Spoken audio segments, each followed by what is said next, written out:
Assalamualaikum warahmatullahi wabarakatuh. Selamat pagi dan salam sejahtera untuk kita semuanya. Oke, untuk pertemuan kali ini saya akan membahas tentang materi modularisasi dalam penulisan program. Tujuan untuk pertemuan kali ini adalah mengenal modularisasi dalam penulisan program. Oke, pertama kita membahas apa itu modularisasi.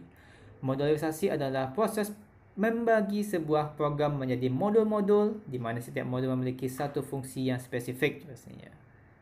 Modularisasi digunakan bila ada suatu permasalahan yang kompleks, sehingga langkah pertama adalah mengidentifikasikan tugas utama, setelah itu baru dibagi ke dalam tugas yang lebih rinci. Proses modularisasi juga disebut dengan top-down design seperti gambar berikut, di mana di sini adalah sebuah proses login gitu ya. Proses login di mana proses login ini terdapat 3 hal yang harus dilakukan pada proses login. Pertama ada email format checking, verify email account, dan validate password. Jadi ketiga hal ini tidak digabungkan langsung kepada satu file login saja karena mungkin akan banyak sekali script programnya. Tapi akan dipisahkan berdasarkan satu file, di mana satu file ini akan menjalankan satu fungsi tertentu pastinya. Jadi ketika ada permasalahan pada satu file, maka tidak akan ribet untuk mengubahnya atau memperbaiki errornya. Jadi jika ada error di verify email account, maka cukup mencek file verify email account tanpa perlu mencek file yang lainnya gitu.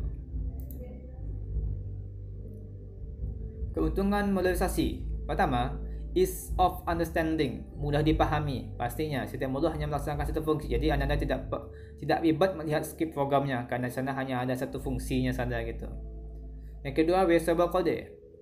Reusable code. Kode dapat digunakan kembali. Jadi modul yang digunakan dalam satu program dapat digunakan dalam program lainnya. Benar. Jadi ketika Anda ingin melakukan fungsi yang tak ulang, tidak perlu menuliskan programnya lagi, tapi hanya cukup memanggil kode tersebut gitu, atau memanggil fungsi tersebut gitu untuk menjalankan fungsi yang sama.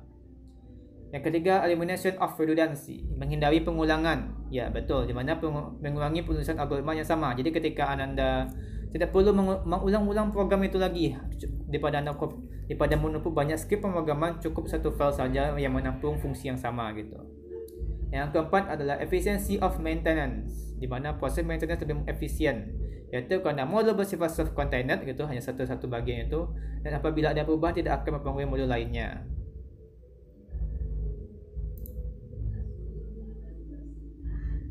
Modular program.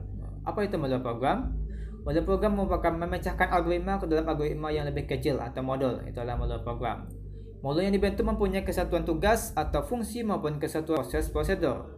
Setiap modul harus mempunyai single entry dan single exit secara berurutan dari atas ke bawah atau dari awal ke akhir. Jadi ketika Anda ingin membuat sebuah file modular atau modular program di mana filenya itu dipisah-pisah, diharapkan filenya itu ada single entry. Ada yang memanggil fungsi tersebut dan ada yang mengeluarkan fungsi tersebut pastinya. Dan keempat adalah memiliki main program dan subprogram atau modul-modul. Jadi ketika Anda menggunakan modularisasi, dipastikan akan ada main programnya, program utama yang akan menjadi program inti, dan subprogramnya atau modul-modulnya yang dimana subprogram atau modul ini merupakan fungsi-fungsi yang dipanggilnya ke dalam main program. Di main program ini menampung modul-modul yang dibuat itu. Dia nggak perlu membuat banyak sekali script pada file main programnya gitu pastinya. Modular program ada 6 langkah dalam modular. Pertama, jadi ada 6 langkah dalam membuat file modular itu. Pertama, mendefinisikan masalahnya. Jadi apakah harus ada input, proses dan outputnya gitu. Harus tahu masalahnya apa dulu gitu. Misalkan Anda ingin membuat aplikasi tambah dan kurang gitu, maka Anda perlu memperhatikan inputnya bagaimana prosesnya, dan outputnya hasilkan juga bagaimana gitu. Yang kedua, kelompokkan aksi atau proses ke dalam modul. Jadi setiap fungsi-fungsi atau aksi-aksi tertentu dipisahkan berdasarkan modul-modulnya. Jadi setiap fungsi mempunyai satu file tertentu, tidak akan digabungkan pastinya. Yang ketiga, buat bagian susun dalam menjelaskan hierarki dan hubungan antara modul. Jadi untuk memudahkan bagaimana sih kinerja nantinya gitu, hubungan antara suatu fungsi dengan main program, suatu fungsi dengan fungsi yang lain gitu. Keempat, Buat logika dari main program dengan pseudocode atau flowchart. Ini merupakan bagian alurnya, bagaimana kerja dari program yang kita buat. Buat logika untuk tiap-tiap modul dengan pseudocode atau flowchart itu. Inilah logikanya. Tiap-tiap modulnya ini, setiap modul itu ada logikanya, bagaimana sih kinerjanya, bagaimana sih setiap modul ini untuk kinerjanya gitu. Modul ini fungsinya untuk apa, modul yang ini fungsinya untuk apa gitu. Keenam, just checking algoritma, di mana mengecek kebenaran atau algoritma dengan data itu. Ini adalah sudah masuk ke bagian pemrogramannya biasanya, apakah programnya ini telah benar atau tidak itu. Ini adalah contohnya bagaimana membuat program itu. Di mana biasanya Anda pernah melihat website, di mana website itu ada bagian header, paling atas biasa berisi menunya atau gambar-gambar di atas kita yang merupakan header pastinya. Yang tengah-tengahnya pasti ada konten. Itu semua merupakan isi yang utamanya dari website itu ya, isi utamanya gitu. Dan terakhir adalah footernya, biasanya berisikan copyright dan informasi tertentu tentang websitenya gitu. Ada emailnya, ada nomor yang bisa dihubungi atau alamatnya gitu. Ini contoh website ya, sederhana contoh seperti ini, di mana ada header, konten, dan footer. Mungkin ada di sini ada lagi di sebelah kanan ini mungkin ada menu lainnya, side menu itu contoh namanya gitu, contohnya ya kan. Di mana header berisi menu, home ini ada informasi tag, image, video atau animasi, untuk informasi di kontennya, dan footer berisi copyright. Contoh jika programnya tidak modular maka akan seperti berikut. Mana file index PHP ini berisi header, sini script header. Di atas sini konten juga ada script konten dalam satu file itu, dan script footer akan ada script footer dalamnya gitu. Akan banyak sekali scriptnya gitu. Jika programnya kompleks sekali maka mungkin tidak akan aneh jika scriptnya lebih dari 500 bahkan sampai 1000 script program itu di dalam satu file itu. Itu jika filenya atau programnya kompleks.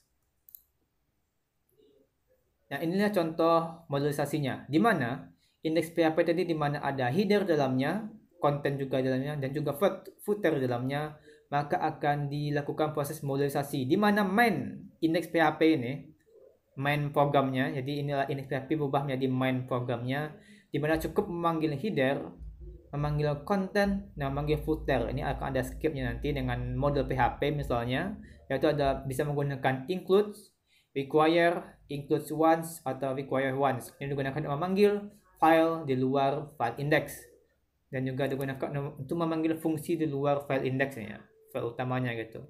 Dimana akan dibuat 3 buah file baru, dimana ada file header menampung headernya, dimana berisi menu-menunya gitu, dan konten berisi semua konten utamanya. Ada kontennya bisa banyak gitu, bukan tidak hanya cukup satu, misalkan kontennya ada banyak gitu kan, jadi cukup satu konten bikin gitu. Jadi tidak akan ribet untuk mengubahnya atau membuat kontennya baru. Sedangkan footer versi dengan footer saja gitu, tidak akan ribet dan tidak akan susah, dan lebih mudah untuk dimodifikasi dan digunakan kembali pastinya apabila menggunakan modulisasi program. Maka ini adalah contoh flowchart dari operasi tambah misalnya gitu. Dimana apabila kita mau melakukan operasi tambah menggunakan flowchart, pertama kita memerlukan membuat star dulu, adalah awal programnya. Star yang gambar seperti jenjang-jenjang ini adalah bagian inputnya, dimana kita perlu menginputkan angka 1 dan angka 2-nya. Ini adalah penghubungnya, karena ini terpisah, karena atau panjang akan kecil gambarnya maka akan dipisah seperti ini. Ini hubungnya ke sini. Setelah itu maka akan dilanjutkan dengan modul operasi tambah. Jadi setelah datanya diinputkan, yaitu angka 1 dan angka 2, maka akan dijalankan modul operasi tambah. Setelah itu maka di stop, kita akan keluar hasilnya atau di stop gitu. Sedangkan modul operasi tambah itu apa? Ini dia proses operasi tambahnya, di mana pada modul operasi tambah itu ada proses, segi panjang ini adalah flowchart proses. Angka 1 ditambahkan dengan angka 2, di mana outputnya adalah hasil. Jadi sini sudah langsung ada hasilnya gitu. Jadi pada bagian flowchart utama tidak perlu membuat outputnya gitu, cukup pada bagian operasi tambahnya membuat outputnya gitu. Jadi angka 1 dan angka 2 akan dihasilkan output, dan stop adalah tanda untuk programnya telah selesai gitu, dilaksanakan. Oke, mungkin cukup untuk pertemuan kali ini. Terima kasih atas perhatiannya. Sampai jumpa di pertemuan berikutnya.